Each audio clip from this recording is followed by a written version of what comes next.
Mengenai frekuensi denyut jantung, frekuensi denyut jantung istirahat kurang dari 60 kali per menit disebut bradikardi. Dan disebut tahikardi bila lebih dari 100 kali per menit. Artinya, frekuensi denyut jantung yang normal itu antara 60 sampai 100 kali per menit. Frekuensi denyut jantung ini diatur oleh refleks band bridge, saraf otonom, dan hormon. Pada keadaan fisiologis, frekuensi denyut jantung bertambah pada keadaan emosi, aktivitas otot, peningkatan suhu sekeliling, dan frekuensi denyut jantung berkurang pada waktu istirahat atau tidur. Karena waktu tidur itu sistem saraf parasimpatis lebih dominan. Efeknya kan kronotropik negatif. Pada keadaan patologis, frekuensi denyut jantung bertambah pada perdarahan hebat, hipertiroid, demam. Dan frekuensi denyut jantung berkurang pada peningkatan tekanan intrakranial dan hipotiroid. Ini dari Barrett. Jadi, frekuensi denyut jantung itu akan meningkat pada keadaan berkurangnya aktivitas dari baroreseptor di aorta. Meningkatnya aktivitas dari reseptor di atrium kanan. Ini yang disebut refleks band bridge. Kemudian pada saat inspirasi, ini termasuk refleks juga, keadaan excitement, kemudian keadaan marah, kemudian pada perangsangan nyeri yang cukup kuat, keadaan hipoksia pada saat olahraga, karena meningkatnya hormon tiroid, dan pada keadaan demam. Kemudian frekuensi denyut jantung juga akan menurun pada peningkatan aktivitas dari baroreseptor di aorta. Kemudian pada keadaan ekspirasi, keadaan ketakutan, kesedihan yang berlebih, kemudian stimulasi saraf nyeri dari nervus trigeminal, dan meningkatnya tekanan intrakranial. Sekarang mengenai isi sekuncup atau stroke volume. Pada orang normal, stroke volume dalam keadaan istirahat itu 70 sampai 90 ml. Dan pada saat olahraga dapat meningkat 4 sampai 7 kali. Faktor yang mengatur stroke volume ada 3, yaitu preload, derajat peragangan dalam jantung sebelum kontraksi. Artinya bagaimana besarnya end diastolic volume. Jadi makin besar, maka makin kuat kontraksinya sehingga stroke volumenya akan meningkat. Kemudian tergantung kekuatan kontraksi yang ditentukan oleh keadaan otot jantung dan tonus simpatis. Simpatis kan mempunyai efek inotropik positif, memperkuat kontraksi jantung. Kalau keadaan otot jantung, tergantung otot jantungnya sehat atau sakit. Misalnya pada keadaan payah jantung, maka otot jantungnya akan kurang baik, maka kontraksinya menjadi lemah. Yang ketiga, afterload, yaitu beban setelah jantung, yaitu tekanan yang harus dilampaui sebelum terjadi ejeksi ventrikel, yaitu tekanan darah diastolik.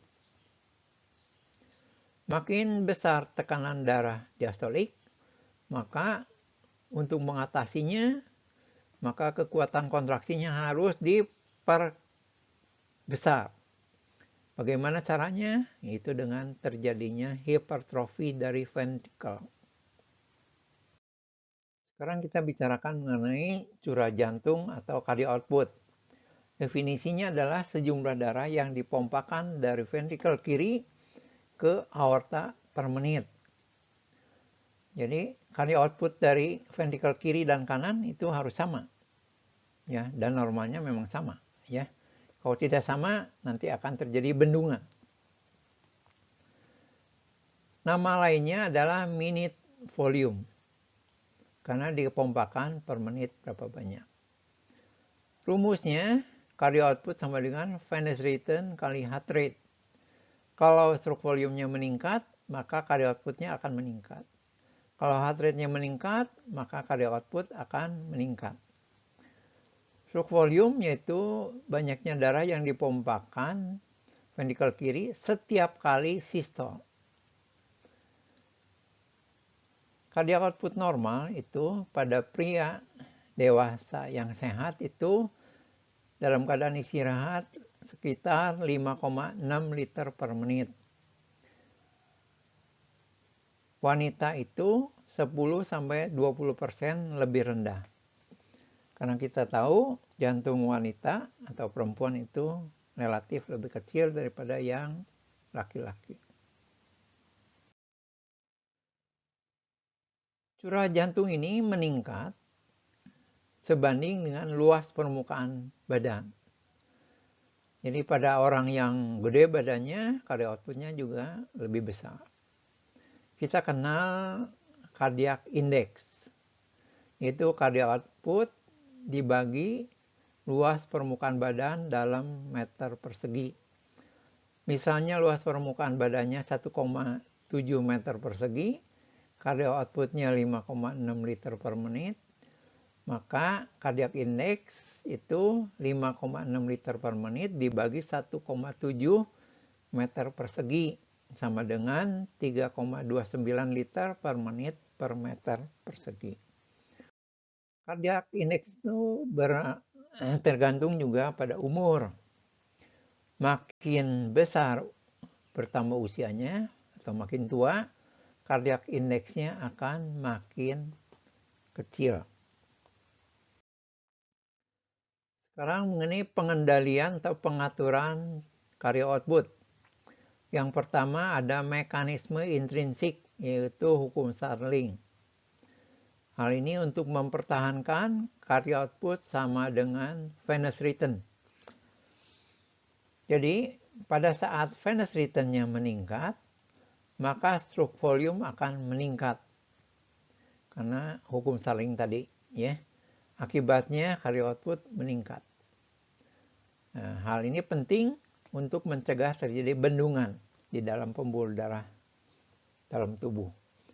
Bila venous return-nya turun, maka misalnya pada perdarahan hebat, maka stroke volume juga akan turun, cardiac output turun, akibatnya tekanan darah akan turun. Karena kita tahu tekanan darah rumusnya BP sama dengan CO kali TPR.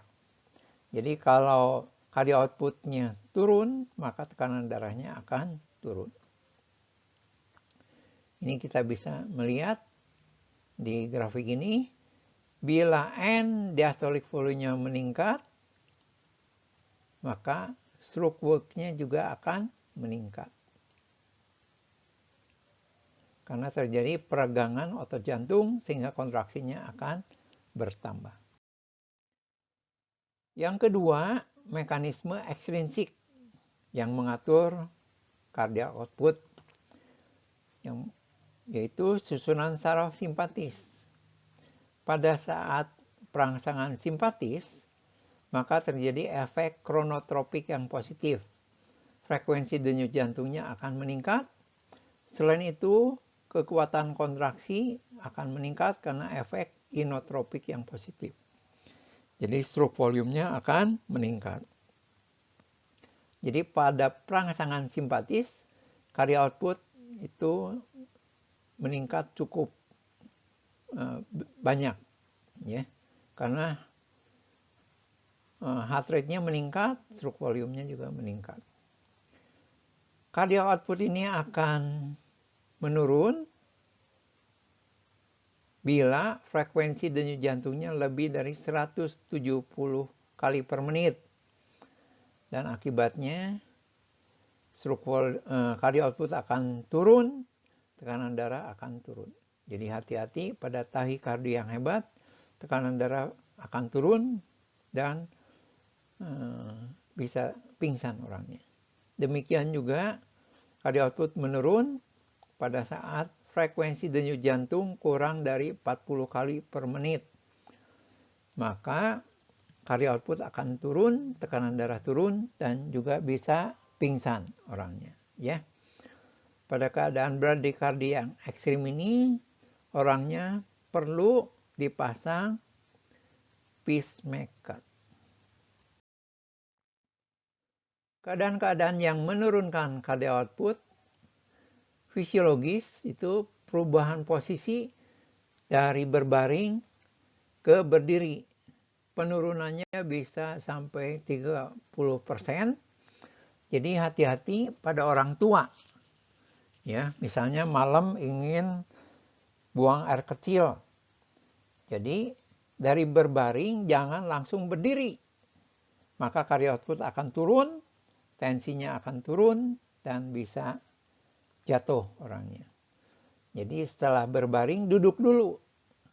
Setelah stabil baru berdiri, kemudian baru berjalan. Pada keadaan patologis itu ditentukan oleh faktor jantung dan faktor perifer. Faktor jantung yang menurunkan cardiac output yaitu atrial fibrilasi. Cardiac output bisa turun sebanyak 50%. Dan hal ini bisa menyebabkan tekanan darah turun juga dan mungkin mengganggu kesadaran. Kemudian pada congestive heart failure atau payah jantung, pada infak jantung yang berat, ini juga sama karena ototnya sudah rusak. Penyakit katup jantung yang berat, jadi darah yang dipompakan balik lagi, misalnya pada aorta regurgitasi. Kemudian kardiak tamponade. Itu ada cairan di ruangan perikardium. Akibatnya jantung tidak bisa relaksasi sehingga diastolnya terganggu dan darah yang mengisi ventrikel akan berkurang, maka stroke volumenya akan menurun. Akibatnya cardiac output akan menurun.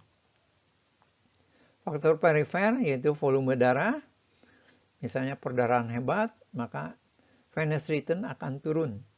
Ya, kalau venous return turun, maka cardiac output akan turun. Dilatasi venus yang akut, ya, atau obstruksi vena besar karena tumor, itu akan menurunkan cardiac output. Sekarang keadaan yang meningkatkan cardiac output. Keadaan fisiologis yaitu kerja otot maraton. Cardiac output bisa meningkat 5-9 kali normal untuk memenuhi kebutuhan oksigen bagi otot yang bekerja. Makan kenyang dalam 1 jam pertama, itu cardiac output bisa naik sampai 30% dan dipertahankan 2-3 jam. Hal ini perlu diingat pada penderita infak jantung yang dirawat di ICU, itu tidak boleh makan kenyang. Kalau makan kenyang, cardiac output naik, tekanan darah naik, maka menjadi beban bagi jantung yang infak tadi dan berbahaya untuk jiwa pasiennya. Kemudian kehamilan bulan-bulan terakhir, cardiac output naik kurang lebih 30% karena hormon suprarenal yang meningkat. Suhu sekeliling naik, maka cardiac output akan naik karena terjadi vasodilatasi menyebabkan venous return naik. Venous return naik, maka cardiac output akan meningkat. Keadaan yang meningkatkan cardiac output yang patologis yaitu anemia, anxiety, dan hipertiroid. Ada obat-obatan juga, adrenalin, itu akan meningkatkan cardiac output karena efek inotropik dan kronotropik yang positif. Digitalis mempunyai efek inotropik yang positif, yang sering digunakan pada payah jantung dan atrial fibrilasi. Atrial fibrilasi karena digitalis bisa memperlambat penjalaran impuls. Kemudian alkohol juga bisa meningkatkan cardiac output karena terjadi vasodilatasi, venous rate naik, cardiac output akan meningkat. Cardiac reserve yaitu daya cadangan jantung. Persentase maksimum cardiac output yang dapat ditingkatkan di atas normal. Ini yang disebut daya cadangan jantung. Pada orang dewasa, cardiac reserve-nya orang normal itu 300 sampai 400%. Sedangkan pada atlet lebih besar, 500 sampai 600%. Jadi cardiac output itu pada keadaan olahraga orang normal naik 4 sampai 5 kali, sedangkan atlet bisa 6 sampai 7 kalinya. Cardiac reserve ini menurun atau berkurang pada penyakit jantung iskemik, penyakit katup jantung. Tes untuk cardiac reserve dengan treadmill atau exercise stress test. Tanda-tanda cardiac reserve yang rendah saat treadmill yaitu sesak napas, kemudian cepat lelah, dan berdebar. Frekuensi denyut jantung cepat sekali meningkatnya. Treadmillnya khusus ya dipasang EKG, bukan seperti pada gambar ini. Kalau ini mah exercise ya. Cardiac reserve pada berbagai keadaan. Ini ada yang disebut normal operation. Misalnya makan, mandi, berpakaian, dan sebagainya. Orang normal itu dapat melakukan normal operation dan masih ada cardiac reserve sebanyak 400%.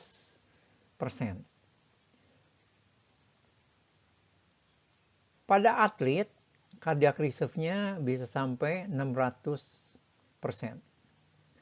Pada penderita penyakit koroner yang sedang, maka cardiac reserve-nya akan berkurang. Tinggal sekitar 150%.